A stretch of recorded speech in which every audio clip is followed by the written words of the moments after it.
All right, guys. Hey, this is Cartess here with Move Abroad and Thrive.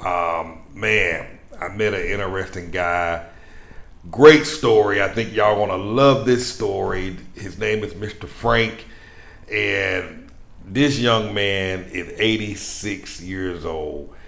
When he told me that, I almost fell out my chair. I was like, "It's impossible, impossible! I don't believe it. I don't believe it." And so he has a great story. He just recently moved to Merida, and this is going to be his home. So let's get ready to have a chit chat with Mr. Frank. All right, so Mr. Frank, how you doing today? No, just fine, thanks. Good, good. Now, where are you from? Well, I moved here from Tuscaloosa, Alabama.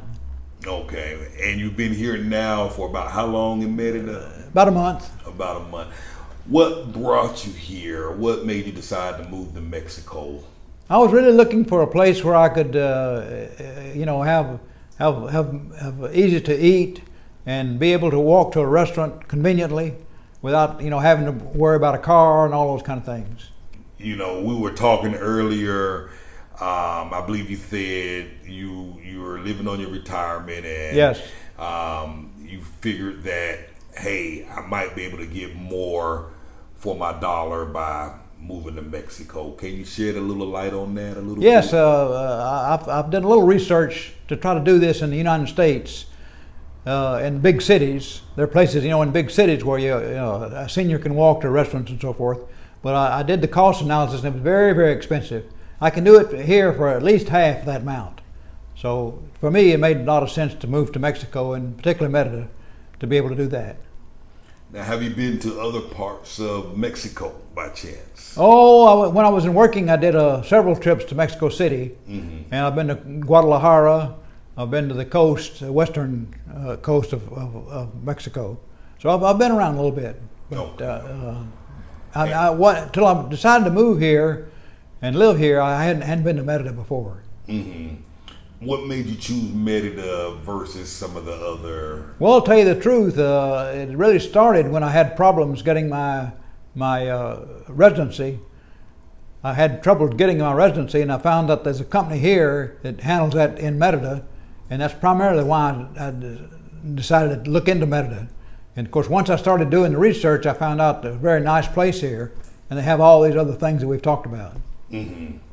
And I know for you, culture was a very big thing that you wanted to experience versus some of the other cities in Mexico. Right, and of course part of it also is the beach, Progreso Beach being so close, to be able to go there without, other parts of Mexico, it's a long trip. Unless you live on the coast, which I wouldn't want to live on the coast for me. I'd rather live in a city where there's cultural things to do in the city. So here in Merida, again, you've got Progreso Beach, it's not too far. Mm-hmm. And you mentioned that, so for example, you go to the symphony, right, the orchestra symphony right, here. Right. What is that like, and compared to, say, the cost in the U.S. and? Oh, it's a dramatic difference. I bought a season pass to the symphony, and the individual performance is like $15. And you can compare that, say, to New York City or Atlanta, it'd probably be at least $50 per seat.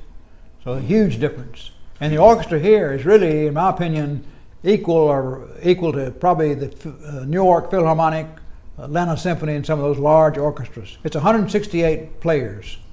Wow. So you really get to enjoy a lot of the things that you did back at home here, and be in a position where you can actually afford to do it. Right, exactly, yeah. Because that's the other thing, you see, to have those things in the U.S., you've got to probably move to a large city. Because, for instance, I moved here from a small city in Alabama. Well, there's no way you can have a symphony orchestra in that small city. It's just not, they can't justify it. So you've got to move to a large city where there's a lot of people, and of course that means the cost in a large city is very expensive. So that's what you're faced with, see? Yeah.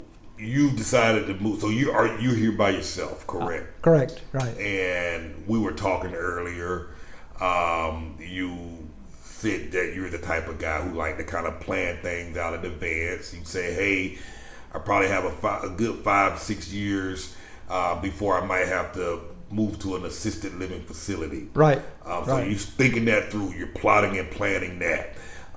So I'm assuming the cost in the States would be out of reach. Yes.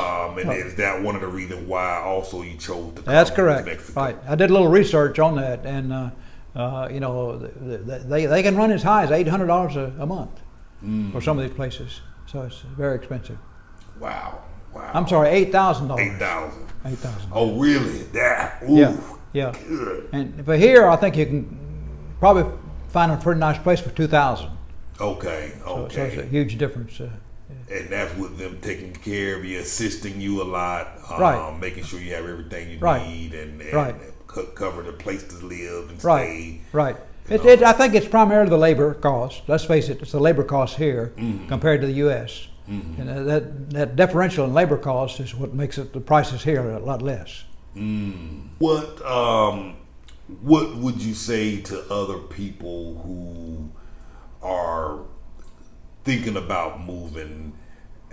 There's a lot of people who just don't believe it's possible Right. to cut their costs, live a comfortable life simply by relocating. I Right. mean, you're 86 years old. You've decided to make that move and come on down here Yeah. and enjoy your best life here. What would you say to those who just don't think it's possible? Well, my background, I'm an engineer, so I'm one of those people that kind of plan things out and analyze and so forth. For me, it was a matter of looking at all the figures and so forth. It just made a lot of sense for me to do this, looking at the data. But for other people, you really have to either do that or be willing to at least look and compare your situation to compare what it would be here to what they have there, and make a comparison for that. Absolutely. And for those who, and I keep stressing the fact that Mr. Frank, he's come down here on his own, and he's figuring things out. He's learning Spanish. And now that he's here, he's learning. He's going to start learning and picking it up. It's never too late, y'all, to decide to try something new, and that's what it has me in awe here with Mr. Frank. We've been here talking for about an hour, and I'm just blown away. He's like, look, he was like, I can have a better quality life by moving abroad. Just after doing the research, I don't have to just stay in the States and stay in my apartment and just stay stuck. I mean, that's one thing we talked about. A lot of people in the States who are maybe on a pension or a restricted income, they just feel stuck. But that's not the case with you, is it? No, well, the other thing is, it's kind of interesting. My sister and my daughter both told me, "Are you sure you want to do that?" My sister kept saying, "Go down there first and look around." Well, I already knew. I'd done the analysis. I'm an engineer, so I do things by looking at data and so forth. I'd already done the analysis. I knew I had to do this because of the analysis. And basically, I told her, I can always go back. If it doesn't work out, I'll go back. But I knew that based on the figures and so forth I looked at, this was the thing to try. And my daughter was kind of interesting. When I first called her, when I got my phone, first thing she said, Are you still satisfied you did the right thing? Are you still want to come back? Well, what was her response when you gave her an answer? Well, she realized I was going to do this, so she knows me. Knows when I decide to do something, I do it. So but it was kind of interesting because they both thought I was crazy, really, to right down brass tack to come here. Yeah. Because the problem is, you see, they hear all this negative press about Mexico, about the cartels and all this kind of stuff, and they hear all that and see all that information, and that they figure, that'd be very dangerous to move to Mexico. Well, as a matter of fact, it's much safer here than the U.S. in a lot of situations. Much safer. Wow. In fact, the U.S. is getting worse, to tell you the truth. It is. And I'm assuming, being an engineer, you looked at that data Right. on the crime That's right. here versus Yeah. some of the major cities back in the States. Right. Right. Man, my. I know you've in the quality of healthcare. I know you've had some issues with your eyes, and Right. you've been here seeing some doctors. Can you share your experiences with the quality of care that you're receiving here? Well, yeah, I had a problem with my right eye, and I thought it was a result of my cataract surgery. But I went to a doctor here, and right away he looked at me and examined me, and he said, it has nothing to do with your cataract surgery. Your problem is your glaucoma. You have severe glaucoma in your right eye, and that's what your problem is. So he immediately put me on medication that I wasn't taking in the U.S. on frequency-wise.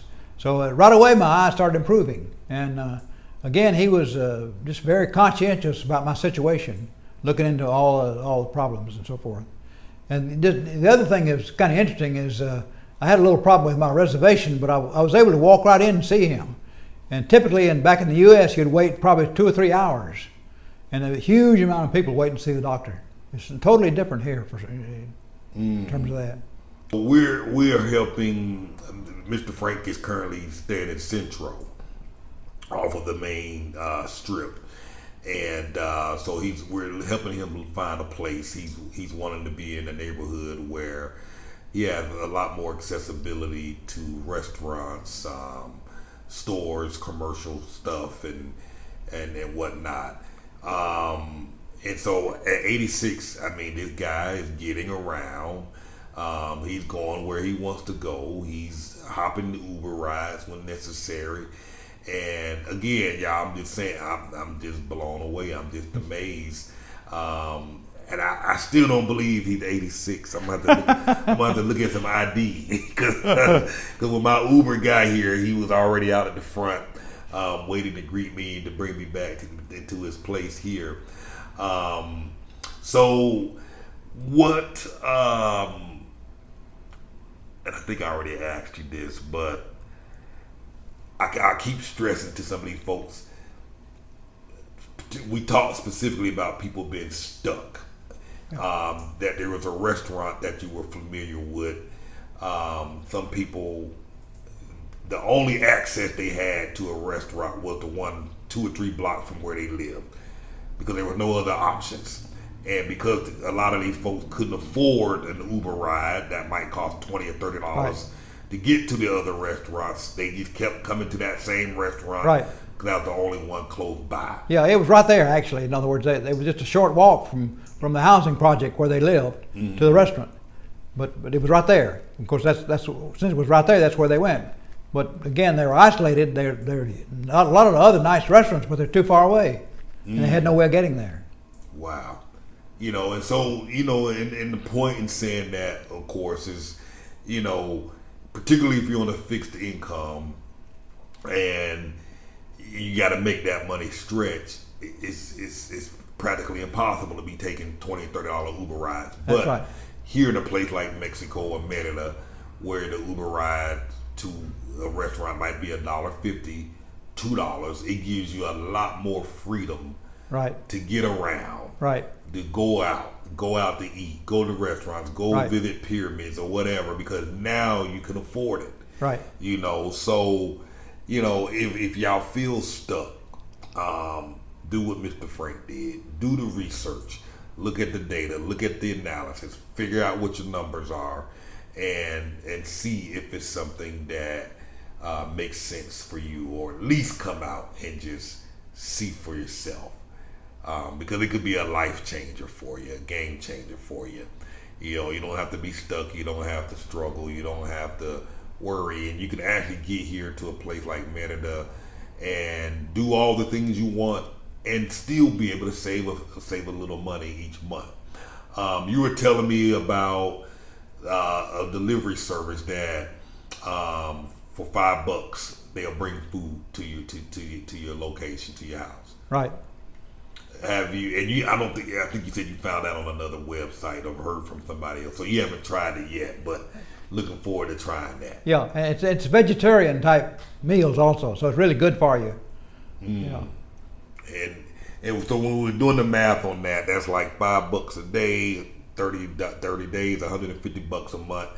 You won't even have to cook at all. Right, exactly. Wow. Any other words of wisdom for anybody that's watching and thinking about that, just sitting on the fence? No, the only thing I'd say is you really ought to give yourself the option of trying.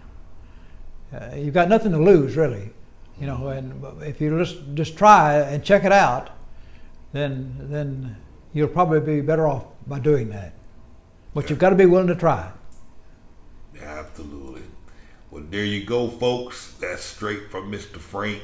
And as we go out looking for places, we may be able to get some more footage just to kind of give you an idea what some of the areas are looking like, where he's looking for places, and should maybe even show y'all some prices, because it can be extremely affordable for you, and this is a viable option. So thank you, Mr. Frank. Appreciate your time. Thank you so much. Sure, no problem.